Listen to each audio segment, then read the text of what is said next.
Hyderabad old సిటీలో రోజు తెల్లవారుజామున ఒక వార్త మీకు చెప్పాను. అర్ధరాత్రి సమయంలో ఒక ఎలక్ట్రానిక్ షోరూంలో భారీ పేలుడు సంభవించింది. సో ఎలక్ట్రిక్ షార్ట్ సర్క్యూట్ కారణంగా అక్కడ భారీ పేలుడు సంభవించింది. ఎలక్ట్రానిక్ రిఫ్రిజిరేటర్లు, వాషింగ్ మిషన్లు, టీవీలు, ఏసీలు పూర్తిగా ఒకదాన్ని ఒకటి అంటుకొని భారీ శబ్దంతో ఒక పేలుడు సంభవించింది. దీంతో ఎదురుగా ఉన్నటువంటి ఒక కార్ పార్క్ చేసి ఉంటే ఆ కార్ కూడా మంటలు అంటుకున్నాయి. ఆ కార్లో ఉన్న డ్రైవర్ కూడా అక్కడే సజీవ దహనం అయిపోయాడు. అయితే ప్రస్తుతానికి ఇంకా మంటలు ఎగిసిపడుతున్నాయి. ఫైర్ ఇంజిన్లతో ఈ మంటల్ని ఆర్పే ప్రయత్నం అక్కడ సిబ్బంది చేస్తున్నారు. సో అర్ధరాత్రి సమయంలో షాప్ క్లోజ్ అయిన తర్వాత ఈ ప్రమాదం జరిగింది కాబట్టి అక్కడ ఆస్తి నష్టం జరిగింది, కానీ పెద్దగా ప్రాణ నష్టం ఏం లేదు. ఒక్కరు మాత్రమే ఆ కారులో కూర్చున్న వారు మరణించారు. అయితే మంటల్లో ఎదురుగా ఉన్నటువంటి ఒక బిల్డింగ్ లోని పైకప్పు కూడా కూలిపోయింది. ఎదురుగా ఉన్నటువంటి బిల్డింగ్ లో 5th ఫ్లోర్ లో ఒక జిమ్ ఉందట. ఆ జిమ్ పైన ఆ సీలింగ్ మొత్తం కూడా కుప్పకూలిపోయింది. ఒక్కసారిగా ఆ శబ్దానికి అక్కడ కుదుపుకులోనైంది. ఆ ప్రాంతం అంతా కుదుపుకులోనైంది. భూకంపం వచ్చిందా అన్న చందంగా కుదుపే. గోమతి గిరదే మరొక షాప్ ఆపోజిట్ లో ఉంది. సో ఇక్కడ నుంచి షట్టర్ ఎగిరి అవతల రోడ్డు అవతల పడడం జరిగింది. అంటే స్థానికులు చెప్తున్న దాని ప్రకారం రాత్రి సమయంలో ఈ లోపల నుంచి సంభవించిన బ్లాస్ట్ కి ఎగిరి అక్కడ పడడంతో ఆపోజిట్ లో ఉన్న ఆ గ్లాసెస్ కూడా అక్కడ విరిగిపోయినాయి ఆ సౌండ్ వైబ్రేషన్స్ కి. సో ఆ సమయంలో ఇక్కడ ఎవరు లేరు కాబట్టి సరిపోయింది, లేకుంటే అంత భారీ షట్టర్ ఎగిరి గాల్లో పడడంతో ఒక్కసారిగా చుట్టుపక్కల ఉన్న అందరూ కూడా పరుగులు తీయడం జరిగింది. మనం సంఘటన స్థలంలోనే ఉన్నాం. ఇదంతా కూడా ఇక్కడ కనిపిస్తున్న ఏదైతే ఉందో బిల్డింగే కొలాప్స్ అవడం జరిగింది. ఇది వీరు అమ్ముతున్న సామాన్లు ఏవైతే ఉన్నాయో ఇవి కింద ఉంది. వీటి గోదాముకు సంబంధించి పైన ఫ్లోర్ లో స్టోరేజ్ అయితే పెట్టుకోవడం జరుగుతుంది. ఇది ఒక ఓల్డ్ బిల్డింగ్ గా తెలుస్తోంది. ఆ స్టోరేజ్ సంబంధించిన ఐటమ్స్ ఏవైతే ఉంటాయో వీరు గోదాం లాగా అవన్నీ పైన పెట్టుకుంటా ఉన్నారు. మిగిలిన అవన్నీ కూడా కింద ఫ్లోర్ లో సేలింగ్ పెడతారు. దీని వెనకాల కూడా వీరు ఒక గోదాం సెక్షన్ పెట్టుకోవడం జరిగింది, అక్కడ కూడా ఉంది. సో ప్రస్తుతం మనతో పాటు ఒక జిమ్ ఓనర్ ఏదైతే మనం ఈ కారు బ్లాస్ట్ తాకిడికి ఆపోజిట్ లో దీని సుమారుగా 40 నుంచి 60 అడుగుల దూరంలో ఉన్న ఆపోజిట్ బిల్డింగ్ లో ఉన్న జిమ్ 5th ఫ్లోర్ లో జిమ్ సీలింగ్ కూడా కూలిపోయిందంటే ఎంత భారీ బ్లాస్ట్ సంభవించిందో మనకు తెలుస్తుంది. ఆ జిమ్ ఓనర్ ఒకసారి మనతో పాటు అడుగుదాం, మాట్లాడదాం. బ్రదర్, ఒకసారి ఏం జరిగింది? నేను రాత్రి ఆ బ్లాస్ట్ తాకిడికి మీ జిమ్ లో కూడా సీలింగ్ కూలిపోయింది అన్నారు. సో సుమారు ఏ సమయంలో జరిగింది అదంతా కూడా? 10:30 के टाइम पे एक दबा के ब्लास्ट हुआ. होते कि हमारे एलिवेशन के पूरे आईने फूट गए और पूरा एलिवेशन गिर गया, अंदर का फॉल सीलिंग गिर गया, आईने ब्लास्ट हो गए. तो एकदम ऐसा वाइब्रेशन हुआ, पूरा बिल्डिंग हिले वैसा वाइब्रेशन हुआ उसके अंदर. उसके बाद क्या है, जब आग लगी इसके अंदर तो पूरा धुआं हमारे जिम में भर गया. तो जिम में 25-30 मेंबर्स थे. उन लोगों को सांस लेने को भी प्रॉब्लम हो रही थी. इसके सिलेंडर्स कुछ ब्लास्ट हुए थे, एसी का गैस आया पूरा अंदर, आँखों को भी नहीं दिख रहा था और सांस भी नहीं ले सक रहे थे. तो 2-3 बच्चे बेहोश हो गए थे. उन लोगों को नीचे उतारे पूरे को, फिर एक बार सर्च करे कोई है क्या अंदर जिम में, फिर कोई नहीं था. वॉचमैन को भी सांस लेने नहीं आ रहा था, तो वॉचमैन को भी हम लोग लेके जाके आगे तक छोड़ के फिर उसके बाद पूरी बिल्डिंग सील करके बंद करके निकले हम लोग. ఏదైతే మనం చూస్తున్నాం బిల్డింగ్ నుంచి అంత దూరంలో ఉంది జిమ్. ఏదైతే అక్కడ సుమారు ఇక్కడ నుంచి 60 ఫీట్ల దూరంలో ఉంది ఆ జిమ్. 60 ఫీట్ల దూరంలో ఉన్న ఈ జిమ్ ఒక్కసారి అక్కడ ఉన్న సీలింగ్ కూడా కూలిపోయిందంటే బ్లాస్ట్ తాకిడి ఏ విధంగా అయిందో తెలుస్తా ఉంది. ఇదే ఈ మంటల తాటికి ఎన్ని వాహనాలు దగ్ధమయ్యాయి? సో అక్కడ కార్ పార్క్ చేసి ఉంది. ఆ సమయంలో ఆ వ్యక్తి కార్ లో ఉన్నాడా? సో అసలు అక్కడ కార్ పార్క్ చేసి ఉంది, అప్పుడే వచ్చాడా, లేకపోతే ఏం జరిగింది? కార్లో ఉన్న వ్యక్తి కూడా ఆ సంఘటనలో మరణించినట్టు చెప్తున్న నేపథ్యంలో అసలు అక్కడ కారు ఏ సమయానికి వచ్చింది, ఆ వ్యక్తి అక్కడ ఎందుకున్నాడు, కార్ పార్కింగ్ చేసే ప్లేస్ అది? ఎస్, ప్రస్తుతానికైతే కార్ నెంబర్ కానీ కార్ బ్రాండ్ కూడా తెలియనట్టుగా కనిపిస్తూ ఉంది. కంప్లీట్గా ఈ కార్ బ్లాస్ట్ దీని సమీపంలో ఉన్న స్కూటీలు, 2 వీలర్స్ కానీ ఏవైతే ఉన్నాయో అవన్నీ కూడా దగ్ధమైపోవడం జరిగింది బ్లాస్ట్లో. కార్ నెంబర్ ప్లేట్ కనిపిస్తూ ఉంది TG07V. ఏదైతే 848 దాని మిగిలిన నెంబర్ అయితే కట్ అయిపోవడం జరిగింది. Car CNG car. సో దీని సమీపంలో ఉన్న ఆ స్కూటీ కానీ దీని వెనక గోదాంలో ఉన్న ఆటోలు ఇవన్నీ కూడా కాలి బూడిదైపోవడం జరిగింది మంటల్లో.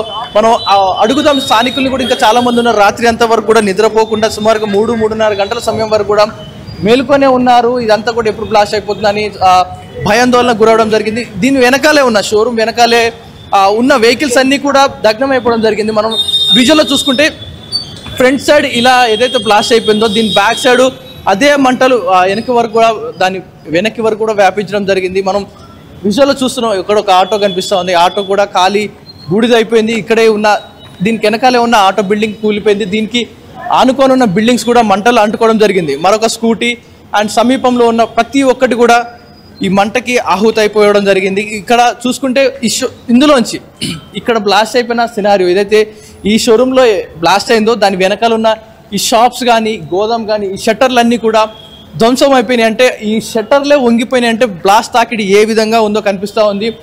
చాలా హెవీ మెటల్ ఉంటాయి ఈ షట్టర్స్ ఇవన్నీ కూడా, కానీ ఇవే బెండ్ అయిపోయి వంగిపోయాయి. అంటే ఆ బ్లాస్ట్ తాకిడి ఏ స్థాయిలో ఉందో కనిపిస్తూ ఉంది. చుట్టూ కూడా ఇప్పుడు మనం అనుకున్నట్టుగా ప్రాథమిక విచారణ మనం అనుకున్నట్టుగా ఏసీకి సంబంధించిన పార్ట్స్ ఎక్కువ కనిపిస్తూ ఉన్నాయి. కంప్రెస్డ్ గ్యాసెస్ ఆ మెటీరియల్స్ ఏవైతే ఉంటాయో అవే కనపడతా ఉన్నాయి. ఈ మంటలు ఇక్కడ నుంచి పై వరకు ఏదైతే దీనిపైన ఇంకా ఫ్లోర్స్ ఉండడం జరిగింది, 2-3 ఫ్లోర్లు ఉండడం జరిగింది, అక్కడి వరకు కూడా మంటలు అంటుకోవడం జరిగింది. లోపల మ్యాక్సిమం అసలు ఏది పేలింది, ఇంత భాషకు గల తాకిడి గల కారణాలు ఏంటనేది పోలీసులు అయితే విచారణ చేస్తూ ఉన్నారు. నిజంగానే ఈ గ్యాస్ సిలిండర్సే పేలాయా, మరేమన్నా పేలుడు పదార్థాలు లోపల ఏమైనా ఉండడం జరిగిందనే దానిపై పోలీసులు దర్యాప్తు చేస్తూ ఉన్నారు. ఎందుకంటే ఆ బ్లాస్ట్ ఏదైతే ఉందో ఆ బ్లాస్ట్ తాకిడికి చుట్టుపక్కల ఉన్న ఇల్లు అన్నీ కూడా దద్దరిల్లిపోయాయి. లోపల ఎక్కడికైనా ఉన్న ఇల్లు కిటికీ అద్దాలు పగిలిపోయాయి. అండ్ సమీపంలో ఉన్న ఈ షట్టర్ ఎగిరిపోయి మరొక షాప్ మీద పడిపోయిందంటే ఆ బ్లాస్ట్ తాకిడి ఎంత విధంగా ఉందో కనిపిస్తూ ఉంది. మరోవైపు ప్రతి ఒక్కరు కూడా బ్రదర్ మీరు మీ ఇల్లు ఇక్కడే కదా, స్థానికంగా ఉంటారు కదా, నేనేం చెప్పాను కానీ మీరు పోయి తీసుకోండి. నేనేం చెప్పాను నైట్ ఎక్కడ ఎంత సమయం వరకు ఉంది ఇక్కడ? 2:30 దాకా ఉన్నా కానీ 2:30 దాకా ఉన్నా నైట్ అయితే. అంటే అప్పటి వరకు బ్లాస్ట్ సౌండ్ అని వినిపిస్తుందా గట్టిగా? చాలా గట్టిగా వచ్చింది, చాలా అంటే చాలా వచ్చింది. ఫస్ట్ టైం అంత సౌండ్ రావడం కూడా ఫస్ట్ టైం. అంటే సిలిండర్ లాంటి బ్లాస్ట్ అయింది, ఏది బ్లాస్ట్ ఏం అర్థమైతే లేదు. సిలిండరా ఏంది అంత సౌండ్ వచ్చింది, అది ఏంది అని అర్థమైతే అసలు. అంటే ఆ టైంలో ఎంతమంది ఉన్నారు లోపల, ఎవరెవరు ఉన్నారు సార్? ఓనర్స్ ఉండే, ఇద్దరు ముగ్గురు వర్కర్స్ ఉండే. ఓనర్స్ గా చాలా ఇన్సూర్డ్ అయిందని తెలుసు. టీఆర్డీఎల్ అపోలో హాస్పిటల్ ఉండని తెలిసింది అంతే. సో ఇక్కడ నుంచి మీ ఇల్లు పక్కనే ఉంది, సో సుమారు పక్కనే ఉంది కదా. సో మీ ఇంట్లోకి ఎలాంటి వైబ్రేషన్స్ వచ్చినాయి ఆ సమయం బ్లాస్ట్ అయినప్పుడు? బాగానే వచ్చింది సౌండ్. అప్పుడే డిన్నర్ చేస్తున్నాం ఆ టైంలోనే వచ్చింది వైబ్రేషన్. రాగానే ఎంబడే పైకి ఉరికి పైకి చూసారు, ఏం కనిపించకపోతే మళ్ళీ ఇక్కడ వచ్చి చూసాను, ముందుకు వచ్చి వచ్చారు. అప్పటికే ఫైర్ యాక్సిడెంట్ అయింది మొత్తం. మీ ఇంట్లో ఏమైనా డ్యామేజ్ అయిందా ఈ బ్లాస్ట్ తాకిడికి? క్రాకర్స్ కానీ అది వుడ్ వర్క్ కొంచెం అటు ఇటు అడ్డాయి, విండోస్ ఓపెన్ అయినాయి కొన్ని, అంతే, ఏం లేదు. విండోస్ ఒక మినీ భూకంపం సంభవించినట్టుగా అయిపోయింది ఇక్కడ సిచ్యువేషన్ అంతా కూడా. సో పోలీసులు అయితే ఇక్కడ నుంచి ప్రతి ఒక్కరిని కూడా మూవ్ చేస్తూ ఉన్నారు. కాసేపటి వరకు కూడా ఫైర్ సేఫ్టీ డిపార్ట్మెంట్ లోపలికి వెళ్ళి ఆ ఫైర్ని ఆర్పే ప్రయత్నం అయితే చేశారు. కంప్లీట్గా వాటర్తో ఫిల్ చేస్తారు. ఎందుకంటే ఇవన్నీ కూడా ఆ గ్యాస్కి సంబంధించిన మెటీరియల్ కాబట్టి ఫైర్ అంటుకొని స్మోక్ వస్తూ ఉంది. ఏదైతే ఇక్కడ కూడా ఇప్పటికీ ఘట్టమైన దుర్గంధమైన స్మెల్ వస్తూ ఉంది. ఈ నెంబర్ ప్లేట్ ఏదైతే ఉందో కొంచెం ముక్క విరిగిపోవడం జరిగింది. కానీ కార్ ఎవరిదనే దానిపై పోలీసులు అయితే ట్రేస్ చేయడం జరుగుతూ ఉంది. TG07V 8483గా తెలుస్తూ ఉంది ఈ నెంబరు. పోలీసులు దీనిపై కొంచెం ఇన్వెస్టిగేషన్ అయితే చేస్తున్నారు. ఎవరి కారు, ఎందుకు ఆపాల్సి వచ్చింది, ఒకవేళ ఈ కారు ఓనర్దే అయినా దానిపై పోలీసులు విచారణ అయితే చేస్తూ ఉన్నారు. బ్లాస్ట్ అయిన సమయానికి ఓనర్ లోపలే ఉన్నట్టు కూడా చెప్తా ఉన్నారు.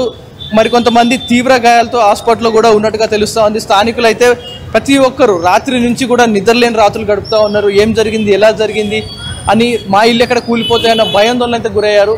ఏదైతే లోపల సంభవించిన బ్లాస్ట్ ఏదైతే ఉందో ఆ బ్లాస్ట్ తాకిడికి షట్టర్లే ఊడిపోయి ఇక్కడ ఉన్న భారీ షట్టర్ ఏదైతే ఉందో, ఇంత భారీ షట్టర్లు ఏవైతే ఉన్నాయో వీటికి ఎక్కడ కూడా రింగ్స్కి షట్టర్స్ లేవు. ఈ షట్టర్లన్నీ కూడా ఇక్కడ నుంచి ఈ షట్టర్స్కున్న ఆ ఫ్రేమ్ ఏదైతే కిందికి షట్టర్ ఉంటుందో అది ఎక్కడ కనిపించట్లేదు. ఇక్కడ నుంచి ఊడిపోయి ఎగిరి 60 ఫీట్ల దూరంలో ఉన్న ఆపోజిట్ బిల్డింగ్స్ మీద పడిపోవడం జరిగింది ఆ సమయంలో. రైట్ పవన్, ఒక్కసారి ఆ కార్ నెంబర్ ప్లేట్ హోల్డ్ చేయండి. మన దగ్గర కొన్ని డీటెయిల్స్ ఉన్నాయి కార్ నెంబర్ ప్లేట్ సంబంధించి. ఆ కార్ ఎవరిది అనేది అది ఆర్టీవీ స్క్రీన్ పై చూపిస్తాను నేను ఒకసారి. సో కార్ డీటెయిల్స్ తెలుస్తున్నాయి. సో ఇక్కడ కార్ వచ్చేసారు ఒక taxi plated car, CNG car. So ఒకసారి ఆ విజువల్స్ మీకు ఆర్టీవీ స్క్రీన్ పై చూపిస్తాను నేను. సో ఆ car number plate TS07, yes ఇక్కడ అది TG07V 8483. సో పేలుడిలో ధ్వంసమైనటువంటి కార్ ఇదే. సో అక్కడ పార్క్ చేసి ఉందా లేకపోతే ఓనర్కి సంబంధించిన కారా ఏంటి తెలియలేదు. సో పవన్, ఇప్పుడు ఆ సంఘటనలో మరణించారు ఒక వ్యక్తి అని తెలుస్తోంది. ఎవరు ఆయనకు సంబంధించిన వివరాలు తెలుస్తున్నాయా? ఎస్ మనోజ్, ఏదైతే కార్ నెంబర్ ప్లేట్ ప్రస్తుతానికి అయితే ప్రాథమిక విచారణలో కనపడతా ఉంది.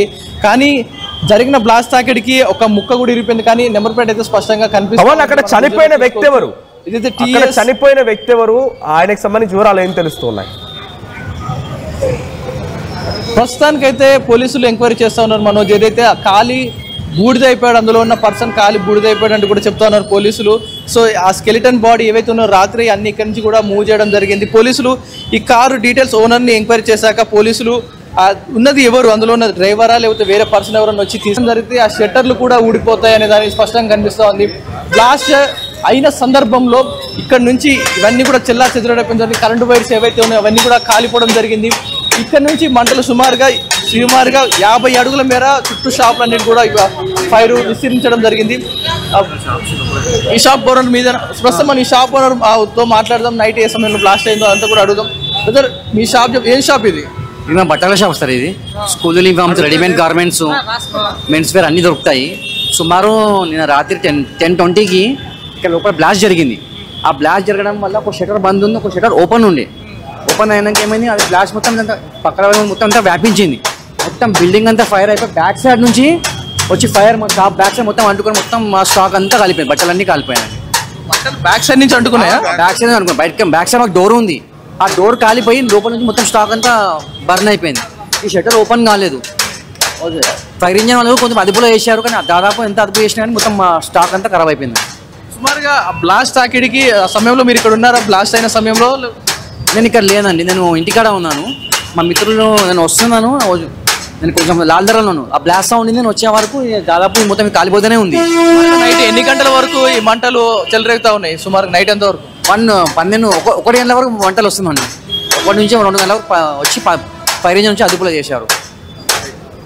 రైట్, మనం చూస్తూ ఉన్నాం. ఏదైతే దాని బిల్డింగ్ ఏదైతే ఉందో పూర్తిగా అగ్నికి ఆహుతి అయిపోయింది. అక్కడి నుంచి మంటలు చుట్టుపక్కల ఉన్న ఇళ్ళకు కూడా చేరుకోవడం జరిగింది. అటు చూస్తున్న స్థానికులు ప్రతి ఒక్కరు కూడా భయాందోళన పడుతుంది. ఎవరైతే షాపులు నియర్ బై షాపులు ఎవరైతే ఉన్నారో వారందరూ కూడా తమ లాస్ అయిపోయాం, ఆ వస్తువులన్నీ కాలిపోయా అంటూ కూడా భయపడతా ఉన్నారు.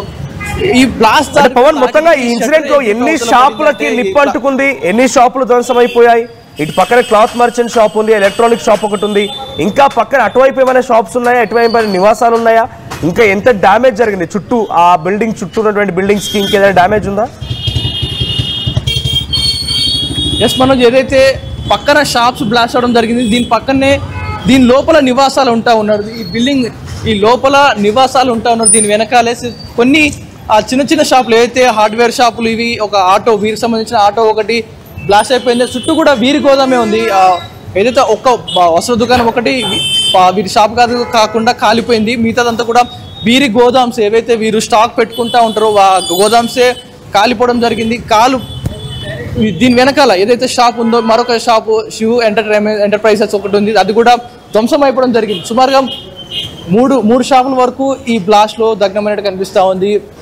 ఆ వెనక నుంచి ఏదైతే బ్లాస్ట్ జరిగిందో అక్కడి నుంచి ఆ ఫైర్ బ్లాస్ట్ తాకిడికి ఆపోజిట్ ఉన్న ఇల్లు ఏదైతే ఉందో ఆపోజిట్ పైన ఇంకో ఫ్లోర్ లో నివాసం ఉంటా ఉన్నారు. ఆ కిటికీ లోపల కూడా మంటలు చెలరేగా కనిపిస్తా ఉన్నాయి మనకు విజువల్స్ లో. రైట్, ఎంత దట్టమైన నల్లటి పొగ ఇంట్లోకి వెళ్ళిందో కనిపిస్తా ఉంది. ప్రతి ఒక్కరు కూడా ఇక్కడ నుంచి ఈ షట్టర్ పేలిందో, ఇదైతే ఇక్కడ నుంచి షట్టర్ పేలిందో స్థానికులు ఉన్నారు, వారిని అడుగుదాం. కొంతమంది మాట్లాడుతూ ఉన్నారు, ఏమంటా ఉన్నారు వారిని ఒకసారి అడుగుదాం. ప్రతి ఒక్కరు స్థానికులు ప్రతి ఒక్కరు కూడా భయపడతా ఉన్నారు, అని అడుగుదాం. అమ్మ, ఏం జరిగిందమ్మా ఒకసారి?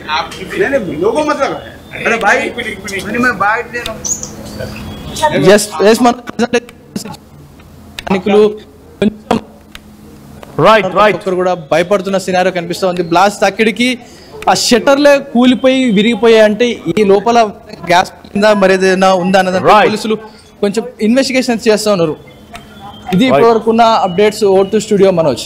Right, thank you Pavan. So మొత్తంగా షాలీబండ దగ్గర లాల్ దర్వాజా క్రాస్ రోడ్ దగ్గర ఒక ఎలక్ట్రానిక్ షాప్ లో సుమారుగా 10:20 సమయానికి స్థానికులు చెప్తున్న సమాచారం మేరకి ఒక భారీ పేలుడు సంభవించింది. ఆ పేలుడు తాటికి అటువైపునటువంటి ఒక క్లాత్ మర్చెంట్ షాప్ లో పూర్తిగా బట్టలన్నీ కూడా పూర్తిగా కాలిపోయాయి.